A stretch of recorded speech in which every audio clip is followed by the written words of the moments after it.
नमस्कार, नॉकिंगन्यूज.com में आपका स्वागत है। मैं हूं गिरिजेश वशिष्ठ। 7 मार्च बहुत दूर नहीं है। 7 मार्च को आखिरी चरण का मतदान होने वाला है और आखिरी चरण का 5 राज्यों के चुनाव का जब मतदान होगा तो उसके बाद जब अगला दिन आएगा तो इस देश में पेट्रोल के दाम बढ़ेंगे। दिवाली से 4 नवंबर से इस देश में पेट्रोल के दाम नहीं बढ़े हैं और चुनाव आयोग ने बढ़ते दामों के कारण चुनाव के नतीजों पर असर ना पड़े राज्यों के चुनाव में केंद्र इस बात को ध्यान में रखकर तेल के दाम बढ़ाने पर रोक लगा दी है। अब तेल के दाम जब बढ़ेंगे, असल मसला ये है कि तब कितना बढ़ेंगे, 1 रुपया, 2 रुपया, 4 रुपया, या दाम नीचे आ जाएंगे। क्या होने वाला है? क्या 25% दाम बढ़ेंगे, 50% दाम बढ़ेंगे, खोपड़ी पे बम गिरने वाला है? क्या होने वाला है कोई नहीं जानता है। लेकिन आज हम समझने की कोशिश करेंगे कि दाम कितना बढ़ सकता है। चैनल को सब्सक्राइब कर लें, दोस्तों को शेयर कर दें वीडियो। उसके बाद हम शुरू करते हैं।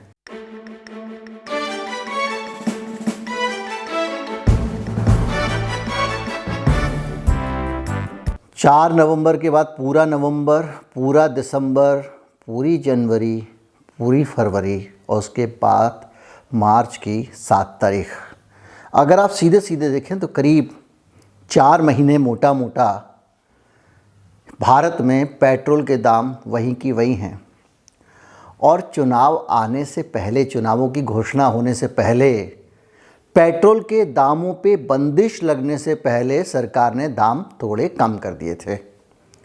जो लंबे समय से लोग किलसते आ रहे थे, तरह तरह के मीम्स बन रहे थे, तरह तरह के चुटकुले बन रहे थे, तरह तरह से लोग नाराज़गी जाहिर कर रहे थे, मीडिया में कवरेज हो रही थी, उसको डिफ्यूज़ किया। पहले दाम कम किया, उसके बाद में फिर चुनाव की घोषणा हो गई और एक लंबे समय के लिए तेल के दाम बढ़ाने पर रोक लगा दी गई। ये उस सरकार का फैसला है जो सरकार कहती है कि इस देश में पूंजीवादी अर्थव्यवस्था के पैटर्न पे चलना है और तेल के दामों में सरकार दखल नहीं देती है। सरकार की दखलंदाजी तेल के दाम में नहीं होती है। तेल के दाम स्वतंत्र रूप से तय होते हैं। जब दाम बढ़ते हैं तो सरकार यही लॉजिक देती है और अब ये लगातार इतने समय तक दाम नहीं बढ़ रहे हैं तो सरकार का कोई लॉजिक नहीं है। लेकिन अब हम आते हैं टॉपिक पे। टॉपिक ये है कि दाम कितना बढ़ेंगे। अभी तक का आप अगर हिसाब किताब रखें, अभी तक का पूरा हिसाब निकालें जो मैंने आज निकाला है, तो उसके हिसाब से 7 साल में, पिछले 7 साल में सबसे रिकॉर्ड लेवल पे तेल के दाम पहुंचे हुए हैं। कौन से तेल के? कच्चे तेल के दाम, जहां से तेल कंपनियां तेल खरीदती हैं।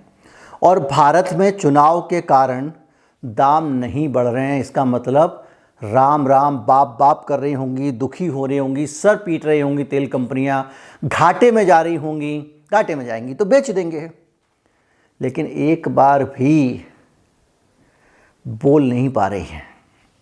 7 साल में सबसे अधिक दाम बढ़े हैं और जब से नवंबर से टॉप लेवल पे दाम चल रहे हैं और जब से नवंबर से इन्होंने कीमतें नहीं बढ़ाई हैं, तब से इन पूरे 3 महीने, 3.5 महीने, 4 महीने में कोई भी दाम नहीं बढ़ा है। और आज की स्थिति में आप आएँ तो 6 रुपये लीटर के करीब नुकसान, घाटा, प्रॉफिट हटा दीजिए, बाकी चीज़ें हटा दीजिए, डीलर कमीशन हटा दीजिए, जीएसटी हटा दीजिए, घाटा तेल कंपनियां झेल रही हैं। और तेल 90 रुपये पर बैरल के रेट पर पहुंच गया है और अब इसकी यात्रा और आगे होने वाली है। मैं इसलिए कोई पुराने रेट की तुलना नहीं कर रहा हूँ कि इतने रुपए बैरल था तो ये रेट था, क्योंकि सरकार तेल के दामों पे टैक्स के साथ इतना खेल करती है तो आप अंदाज़ा नहीं लगा सकते कि इतने रुपए बैरल पे क्या रेट जाएगा। कोई नहीं अंदाज़ा लगा सकता। लेकिन जो हालत है उसमें $10 की बढ़ोतरी हो चुकी है 3 महीनों में। जो 80 रुपये के आसपास था 90 रुपये के आसपास पहुँच गया। मोटा मोटा 13% के आसपास रेट इन दिनों में बढ़ चुका है। 100 रुपये अगर डीजल का रेट है तो पेट्रोल डीजल का रेट है तो 113 रुपये तो वैसे ही ये क्रूड ऑयल का रेट हुआ है। और जो उस रेट के ऊपर मुनाफे लगते हैं, डीलर कमीशन लगता है, उसके ऊपर लगती है, बहुत सारी चीज़ें लगती हैं। तो आप ये मान के चलिए कि इस बार 120 रुपये 125 रुपये तो जिस दिन खुलेंगे दाम उस दिन हो जाएंगे। लेकिन रुकिए, अभी जल्दबाजी मत करिए। तेल के दामों को बढ़ने के पीछे अभी और भी फैक्टर हैं। ये तो एक मोटा मोटा जो दाम अभी तक बढ़ गए हैं उसका मामला है, लेकिन सिर के ऊपर यूक्रेन और रूस का तनाव भी है। अब आप कहेंगे रूस और यूक्रेन के तनाव से हमें क्या फ़र्क पड़ता है? हमें फ़र्क ये पड़ता है कि यूक्रेन एक ऐसा देश है जो सोवियत संघ के होने तक रूस से मिला हुआ था। यूक्रेन की आधी आबादी आज भी रूस के साथ जाना चाहती है और वो यूक्रेन अमेरिका समर्थक नेटो से जा मिला है या मिलने की कोशिश कर रहा है, बल्कि उसने नेटो की सदस्यता मांग ली है। रूस का कहना ये है कि हम चारों तरफ से वैसे ही नेटो के सदस्य देशों से घिरे हुए हैं और यूक्रेन भी चला जाएगा तो रूस की चारों तरफ से अमेरिका घेराबंदी करने में नाकामयाब हो जाएगा। तो वो ये कह रहा है कि यूक्रेन के लोग भी मानते हैं कि इसको रूस का हिस्सा होना चाहिए, इसलिए हम इसको रूस में मिलाएंगे। और जैसे ही यूक्रेन को रूस में मिलाने की पुतिन कोशिश करेंगे, जितने नाटो देश हैं अमेरिका के नेतृत्व में, अमेरिका को भी नाटो जो है, जब यूनिपोलर वर्ल्ड हो गया, जब अमेरिका ही सरताज हो गया और रूस नहीं रहा जिसके खिलाफ नाटो तैयार किया गया था, तो वैसे भी नाटो को बरकरार रखने के लिए भी अमेरिका को कोई ना कोई कहानी चाहिए, वरना लोग देश कहेंगे भाई ठीक है ख़त्म करो, अब क्या मतलब है इस नाटो का, अब तो यूएसएसआर है ही नहीं, अब तो सोवियत संघ है ही नहीं। तो अब क्या हो रहा है कि नाटो के जो देश हैं सारे के सारे वो रूस पे दबाव बना रहे हैं कि आप यूक्रेन पे हमला करके यूक्रेन को अपने पास नहीं मिला सकते। रूस कह रहा है यूक्रेन तो हमारा ही हिस्सा था और अब आप हमारी घेराबंदी कर रहे हैं रूस की। रूस ने वहाँ पे सेनाएं पहुँचा दी हैं, तगड़ी डिप्लॉयमेंट फ़ौज की हो गई, उधर से नाटो ने भी सेनाएं बढ़ा दी हैं। अब अगर रूस का नाटो से युद्ध होता है तो यूरोप के बड़ी संख्या में देश हैं और दूसरे देश हैं, उनको तेल की सप्लाई रूस बंद कर देगा। रूस तेल का बहुत बड़ा उत्पादक है, इतना बड़ा उत्पादक है कि उसने कई देशों को तबाह कर दिया सिर्फ दाम गिरा के। वेनेजुएला के गिरने में बहुत बड़ा एक भूमिका रूस की भी मानी जाती है। तो रूस तेल का बहुत बड़ा उत्पादक है और रूस जब यूरोप को और बाकी देश की दुनिया के देशों को अपने तेल की सप्लाई बंद कर देगा या कम कर देगा, चूँकि युद्ध के हालात होंगे और बहुत सारे यूरोपियन कंट्री जो है वो नाटो के साथ में, यानी रूस के दुश्मन के साथ में है। जब रूस के दुश्मन के साथ में कोई देश जाएगा तो उसको रूस कैसे तेल दे सकता है?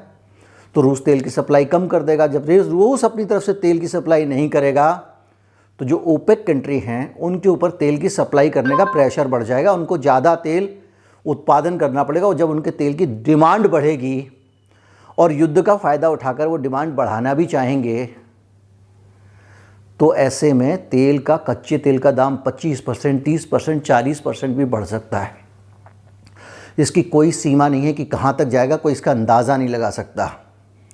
अमेरिका की अपनी तेल कंपनियां भी ऊंचे दाम पर तेल बेचेंगी, क्योंकि अमेरिका में कोई ऐसा तो है नहीं कि सरकार चलाती हो तेल कंपनियां, तो तेल कंपनियां रियायत बरत दें। वहाँ तो तेल कंपनी खुद प्राइवेट कंपनी है, वो भी अपना मुनाफे का मौका नहीं छोड़ेंगी। और आप जानते हैं, आप मेरे वीडियो देखते हैं कि अमेरिका में प्राइवेट कंपनियां किसी भी हद तक जा सकती हैं और गई हैं।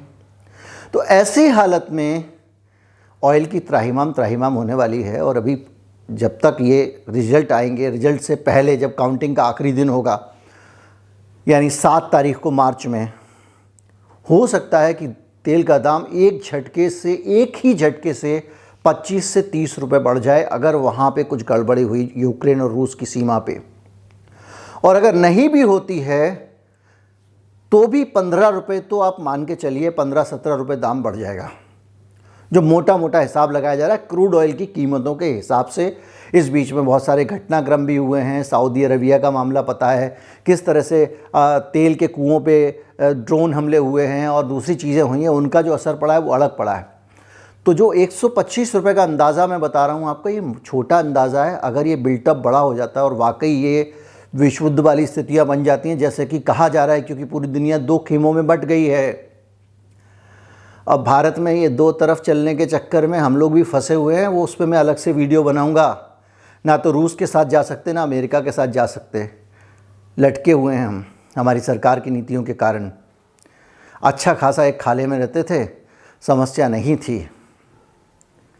और आज स्थिति दूसरी हो गई है। लेकिन मैं अभी ये चूँकि सरकार की विदेश नीतियों का नहीं है वीडियो, पेट्रोल का वीडियो है, तो मैं आपको बता दूं कम से कम 125 रुपये, अगर रूस के सीमा पे यूक्रेन में अगर युद्ध होता है तो 125 से 30 रुपये। और दूसरा और भी प्रभाव बहुत ज़्यादा पड़ने वाला है, भारत के बहुत सारे एक्सपोर्ट्स पर असर पड़ेगा, क्योंकि जो देश युद्ध में लगे होंगे उनके इंपोर्ट्स की प्राथमिकताएँ बदल जाएंगी। वो ज़रूरी चीज़ें इंपोर्ट करने के बजाय हथियारों पर खर्चा करने लगेंगे, तो उससे भी भारत की अर्थव्यवस्था पे फ़र्क पड़ेगा। जाहिर बात है हमारे पास पैसे की कमी आएगी, विदेशी मुद्रा की कमी आएगी, तो तेल की खपत कम हो इसके लिए भी दाम बढ़ाए जा सकते हैं। तो कुल मिला के जो मोटा मोटा अंदाज़ा हम लगा सकते हैं, अभी तो अनुमान ही लगा सकते हैं, वो ये लगा सकते हैं कि जब ये 5 राज्यों का चुनाव खत्म होगा तो तेल भराना बहुत मुश्किल पड़ जाएगा। 125 रुपये दाम भी हो सकते हैं, 150 रुपये भी हो सकते हैं, और कितने हो सकते हैं इसको लेकर कोई अंदाज़ा भी नहीं लगाया जा सकता, क्योंकि ये हालात ऐसे हैं जिसमें क्या होगा, ओपेक कंट्री कैसे रिएक्ट करेंगे। रूस अभी तक जो एविडेंट है कि रूस नहीं देगा सप्लाई यूरोपियन देशों को, लेकिन वो कुछ और देशों को भी तो अपने तेल की सप्लाई पर दिक्कत नहीं करेगा। तो ये सारा का सारा घटनाक्रम मिला के एक ऐसी परिस्थिति बनती है जिसमें किसी भी हालत में 7 मार्च को पेट्रोल का दाम एकदम बढ़ेगा। अब देखना ये है कि वो 10 रुपये बढ़ता है, 15 रुपये बढ़ता है, 25 रुपये बढ़ता है, या उससे भी ज़्यादा बढ़ता है, ये समय बताएगा। उम्मीद करता हूँ वीडियो आपको अच्छा लगा होगा। अच्छा लगा हो तो ज़्यादा से ज़्यादा लोगों तक पहुँचाएँ, लोगों के साथ साझा करें। और सलाह यही है कि 7 मार्च से एक दिन पहले थोड़ा पेट्रोल अपना टैंक फुल करा लीजिएगा, आपको बहुत फ़ायदा होगा। नमस्कार, जय हिंद।